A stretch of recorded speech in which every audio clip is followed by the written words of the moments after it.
Assalamualaikum warahmatullahi wabarakatuh. Perkenalkan, kami dari kelompok 4, Sistem Transaksi Keuangan Digital yang beranggotakan saya Azmul Fikri, ada Mbak Fidela, ada Vina, Mayang, dan Kifari. Kali ini kita akan membahas tentang QRIS dalam Blueprint Sistem Pembayaran Indonesia 2025. Oke, langsung saja. Revolusi digital, ya, revolusi digital telah mengubah sistem pembayaran yang awalnya pembayaran itu menggunakan metode konvensional menggunakan cash, sekarang berubah menggunakan platform digital ya, yang serba mobile, cepat dan aman. Next. Nah, revolusi digital ya memberikan manfaat yang banyak sekali kepada kita, namun juga membawa risiko ke sistem pembayaran kita. Nah, risiko ini yang menjadi tantangan kepada Bank Indonesia, ya, menjadi tantangan pada Bank Indonesia untuk tetap menjaga stabilitas moneter untuk dapat berjalan selaras dengan digitalisasi. Ya, tadi kita sampaikan bahwa digitalisasi di samping ada manfaatnya, dia juga membawakan risiko.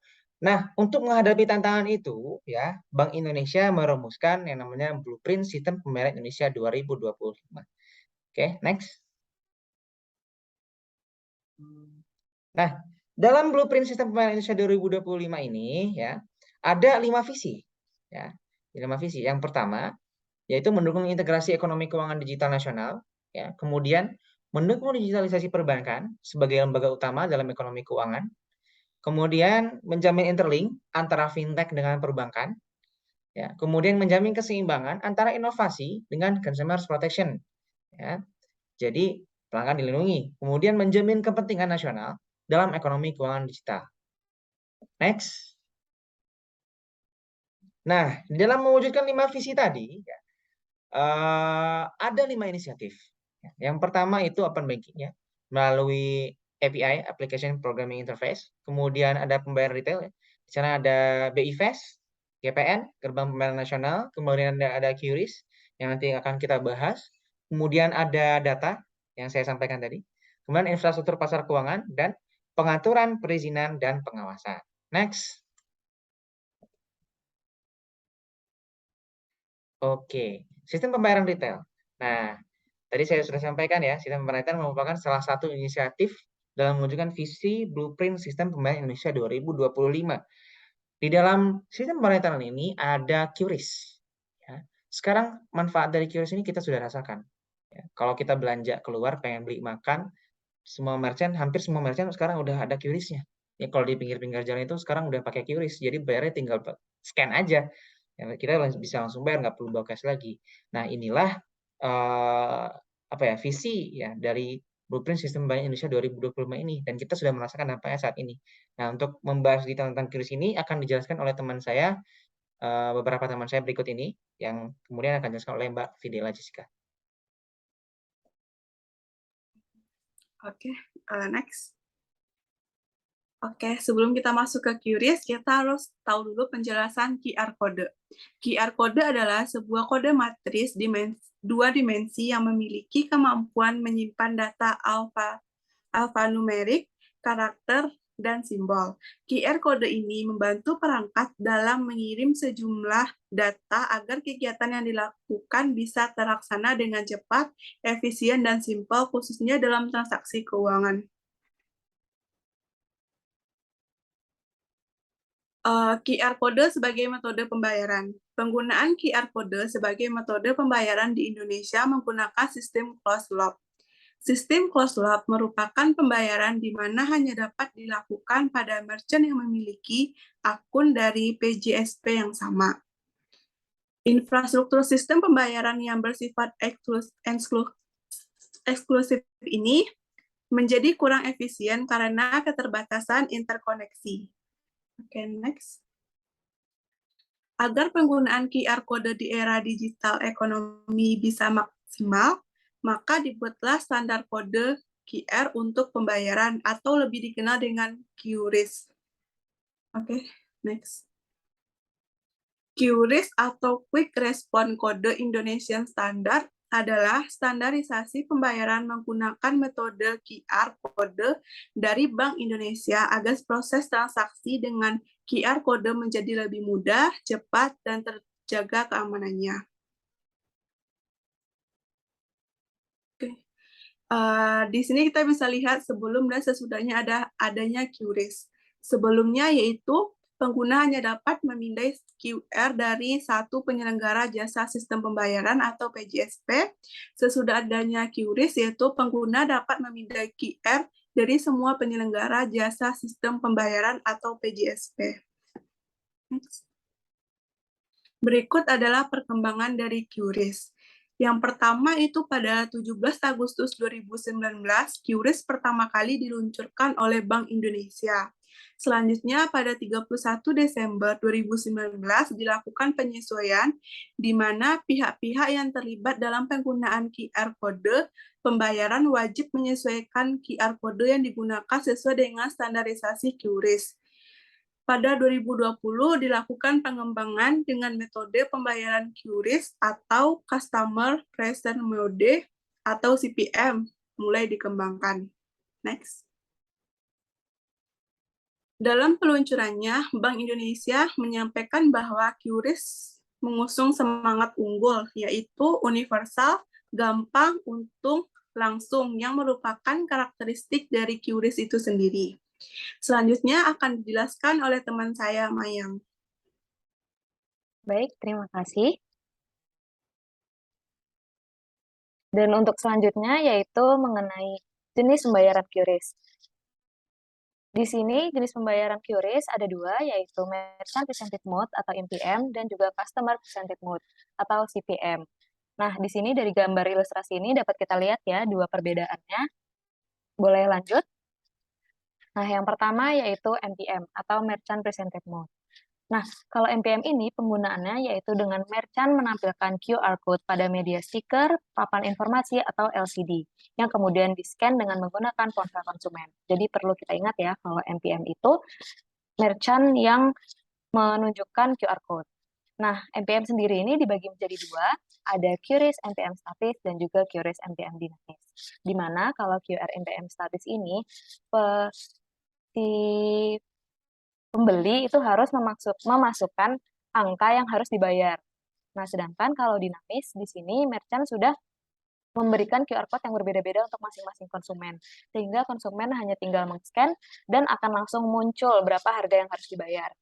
Nah, bisa kita ketahui kalau MPM statis ini sangat cocok untuk UMKM karena tidak membutuhkan investasi yang besar. Sedangkan MPM dinamis membutuhkan investasi yang besar karena membutuhkan mesin edisi. Selanjutnya yaitu CPM atau Customer Presented Mode. Nah, kalau Customer Presented Mode ini, transaksi dengan metode ini dilakukan secara full payment, di mana merchant melalui acquirer menagihkan pembayaran ke akun nasabah. Nah, pada metode CPM ini dibutuhkan investasi untuk scanner, aplikasi POS, dan edukasi yang lebih komprehensif ke merchant. Sehingga kalau CPM ini sampai detik ini, itu masih dalam tahap percobaan, belum secara luas digunakan. Nah, pada CPM ini bisa kita lihat ya perbedaannya dengan MPM. Kalau CPM ini yang memunculkan QR code adalah customer, di mana nanti QR code-nya akan di-scan oleh merchant dan langsung terbayar berapa yang harus dibayar oleh konsumen. Dan selanjutnya, untuk kelebihan dan kekurangan QRIS akan disampaikan oleh Mas Givari. Oke, terima kasih Maya. Selanjutnya akan kita bahas untuk kelebihan dan kekurangan QRIS. Nah, di sini akan saya bahas dulu pertama kelebihan QRIS, yaitu transaksi menjadi lebih cepat. Karena dari sisi penjual dan pembeli, mereka tidak perlu repot-repot lagi menyiapkan uang tunai. Dan karena transaksi lebih cepat, otomatis membuat proses jual beli menjadi lebih mudah. Nah, selanjutnya dengan adanya QRIS, ini merupakan salah satu metode pembayaran yang variatif. Selain itu juga QRIS mencegah adanya peredaran uang palsu, lalu bisa menghemat biaya operasional usaha, dan juga menjamin adanya keamanan transaksi dalam transaksi jual beli. Selanjutnya, kelebihan QRIS itu bisa membantu usaha untuk mencatat transaksi secara detail. Lalu juga QRIS bisa meningkatkan branding dan mempermudah pendaftaran merchant terutama untuk merchant-merchant yang ingin mendaftar sebagai aplikasi e-wallet. Yang terakhir, kelebihan dari QRIS itu bisa mempermudah pemantauan dan analisis keuangan bisnis. Selain dari kelebihan tadi, QRIS juga memiliki kekurangan. Di antaranya, yang pertama, transaksi QRIS ini terbatas, hanya sebesar nominal 10 juta rupiah. Lalu selanjutnya kekurangan QRIS itu bisa memunculkan adanya ancaman kejahatan digital. Selanjutnya juga adanya biaya transaksi dari penggunaan QRIS ini. Lalu kekurangan dari QRIS selanjutnya adalah merchant yang menggunakan QRIS ini masih terbatas. Selain itu juga QRIS ini sangat tergantung dengan sinyal, sehingga pengguna dan merchant harus terkoneksi dengan sinyal yang baik. Oke, untuk selanjutnya akan dijelaskan oleh rekan saya, Mbak Levina. Silakan, Mbak Levina. Dan selanjutnya itu ada hal yang perlu dikembangkan. Yang pertama itu peningkatan tingkat keamanan, apalagi di zaman sekarang yang banyak serangan kriminal cyber. Yang pertama kita dapat melihat karakteristiknya. Yang pertama di satu merchant tuh cuma ada satu QRIS. Di QRIS itu ada beberapa ciri-ciri seperti satu logo GPN, satu logo QRIS,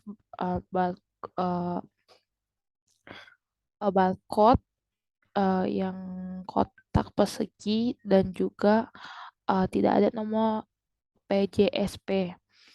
Nah, yang kedua itu mengurangi biaya transaksi. Yang pertama, untuk sekarang ini biaya transaksi itu yang ada di QRIS sekitar 0,7%, sedangkan GPN 1%. Nah, untuk kedepannya lebih baik diturunkan biaya transaksinya agar pelaku usaha tidak merasa dirugikan. Yang ketiga yaitu meningkatkan nominal transaksi. Nah, untuk saat ini minimal transaksi itu minimal 10 juta. Sedangkan kalau ATM, debit or kredit itu bisa di atas 10 juta. Nah, untuk kedepannya lebih baik QRIS dapat lebih dari 10 juta agar dapat diakses dan dipakai dimanapun. Yang keempat, yaitu pemerataan merchant QRIS. Itu untuk sekarang ini cuma ada di kota-kota. Di desa-desa jarang yang memakai itu, apalagi. Nah, untuk kedepannya adanya peran sosialisasi secara bertahap oleh pemerintah dan pelaku usaha agar QRIS ini dapat menyebar secara merata. Nah, yang kelima itu ada penguatan sinyal. Nah, sama pun dengan halnya pemerataan merchant di desa-desa, tidak seperti di kota-kota, jarang ada sinyal. Nah, adanya kerjasama antara provider swasta maupun negeri dengan pemerintah atau provider manapun, jaringan untuk disebarluaskan ke desa-desa atau pelosok-pelosok agar QRIS ini pun dapat menyebar dengan luas.